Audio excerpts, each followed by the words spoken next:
All right, wonderful people, welcome back to this wonderful channel where we bring you back-to-back updates and information as the world. In case it's your first time of joining us on this wonderful channel, kindly go ahead and subscribe, like, comment, share, and also remember to on your notification button so that whenever our news drop, you will be the first. We'll collect them. Let's go down to the news proper as it be.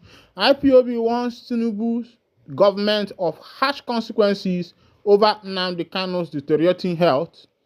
According to the IPOB spokesperson, these people should know the consequences of any harm befalling Nnamdi Kanu while in the detention center. Oh, Setela, the members of the indigenous people of Biafra don't dey para. They don't send message give Tinubu's government say same as Nnamdi Kanu wey be say una carry put for the DSS detention and in health condition they deteriorate.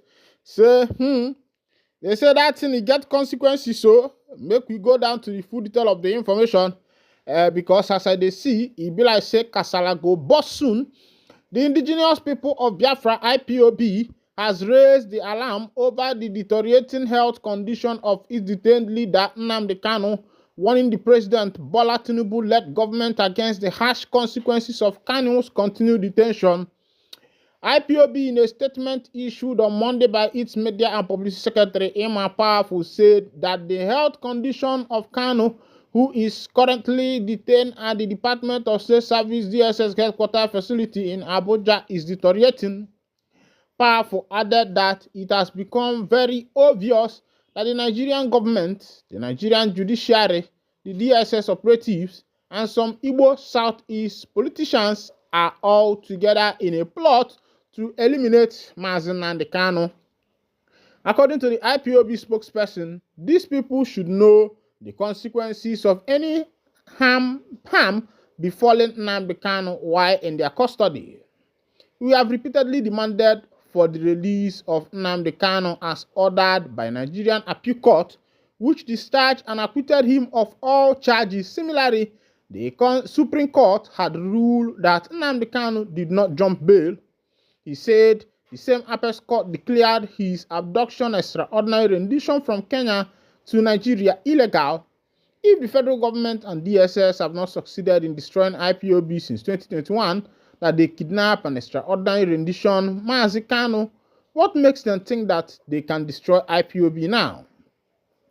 The Directorate of State of the Indigenous People of Biafra reiterates its demand for the immediate and unconditional release of Mazi Nnamdi Kanu to enable him properly take care of his health, since it has become very clear that the deteriorating condition of his health is as a direct consequence of the neglect of the Nigerian government and its secret police, the DSS, to provide him with appropriate and adequate health facility.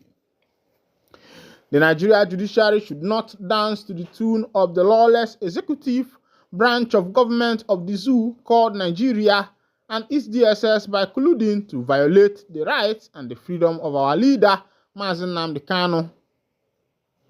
The Directorate of State is calling on the international community, the United Nations, Human Rights Council, the African Union, Amnesty International, Intercessory Human Rights Watch, and all lovers of freedom to compel the Nigerian government to release Mazi Nnamdi Kanu from illegal detention so that his health condition does not further deteriorate. Powerful question: why keep an innocent man in solitary confinement to suffer for no reason, even after the court have declared his detention as illegal and abuse and violation of his fundamental human rights? According to him, Nnamdi Kanu's only crime is championing the Biafra self-determination struggle, which complies with the United Nations Convention and African Charter on People's Rights. IPOB is assuring the Nigerian government and all other interested parties that the struggle for the freedom of the Biafran people, our nation, is unstoppable. It don't shele as it be. This one is coming from the members of the IPOB. IPOB at last have decided to rise up of course, you know that there was a lot of criticism that went on the part of what is his name, Simon Ekpa, who has been championing the cause of the indigenous people of Biafra. When Ekpa started doing some things, fighting harder, a lot of people conspired against him, even with the issue of insecurity and the rest of them, which was labeled against him. There was also a move for arrest, which happened, but these people never knew that Finland is not like Nigeria, where there are a lot of lawlessness. In the UK, even though there are some loopholes, but we know the law to be very tight in Europe. After he was arrested, he was also released. And yesterday, the group called Masob, that is headed by Owazurike, marked their 25 years as a freedom fighting organization. I will just call them organization because whatever they are doing there is what I don't even understand. Some of them now, the members of Masob, you can even hire them as a security for your gate. You can hire them as a security, as a vigilante group, and the rest of them. It has just become a legalized group in Nigeria that is functioning with today's government. Every of the day's government is functioning hand in hand with Masob. Meanwhile, on the part of Mazi Nnamdi Kanu, from the information we have been hearing so far, is that the man is seriously down. And you know, when a man is done. All right, on another information, explosion has rocked a major city in Nigeria as gunmen attack military police base. You don't share it. Of all my hearing about the military, I thought that the military police is supposed to be the hardest of all of them. But as it is, government has attacked military base. Meanwhile, before I bring you that information, let's see what is happening in Bamako. They say government attacked a military police base early Tuesday in Malian capital Bamako, where gunfire and explosions were heard and the airport was closed. Sources witnessed and an AFP correspondent said this morning armed men attacked at least one military police base in Bamako. They have not been formally identified, a police source told AFP on condition of anonymity. Volleys of gunfire interspersed with explosion began at around 5 a.m. and black smoke could be seen rising from an area near the airport. Bamako Airport is temporarily closed due to events, and airport officials said without saying how long the closure would last. A witness said he and other worshippers were stuck in a mosque near the area during early morning prayers. The French high school Liberty announced it would remain closed due to external events and staff at the United Nations mission in Mali.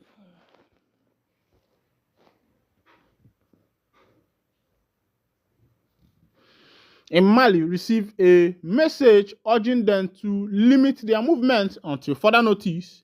Mali has been ruled by a military junta since back-to-back coups in 2020 and 2021. A number of armed rebel groups are active in the West Africa country, including separatists and jihadists linked to Al-Qaeda and the Islamic State group, but until now, the capital has been spared. After the Malian coup, military juntas also seized power in neighboring Burkina Faso and Niger.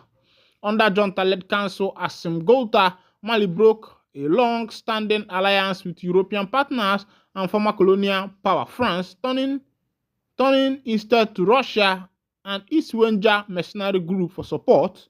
The military leaders have pledged to regain control of the entire country. Their offensive against rebels in the north has given rise to numerous allegations that the army and the Russian allies have committed abuses against civilians since 2022.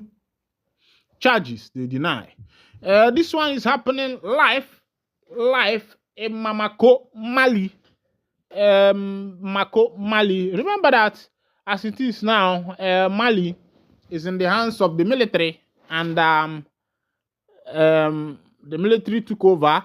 And of course, you know what happens in the military government, that when a coup is done, that other coup follows also, because as you are planning your coup, other people are learning from you to be able to make their own coup.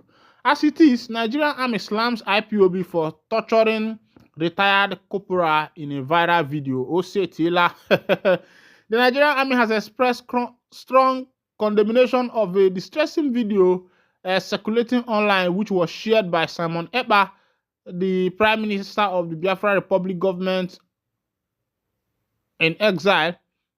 In the video, Corporal Toriola Adewale, a former soldier who honorably retired from the Nigerian Army 6 years ago, is seen being subjected to brutal maltreatment by the IPOB and its affiliate, the Biafra Libration Army. In a statement released by the Director of Army Public Relations, Major General Onyema, it was revealed that the ex-soldier was forced to make coerced statements urging active military personnel to abandon their duties and disregard their constitutional responsibilities. He was also made to falsely claim that he was treated well during his captivity. The army dismissed claim made by IPOB and its leader Simon Ekpa that Corporal Toria is still serving in the Nigerian Army, labeling such statement as outrageous propaganda. According to the military, these assertions are merely an attempt to justify the inhuman treatment of an unarmed, law-abiding citizen who served his country with distinction. Another katakata don't set again, oh. But meanwhile, here I go to wind down the curtain. If not the first time we say they carry body chook, kindly go ahead and subscribe. Thank you for listening. God bless you.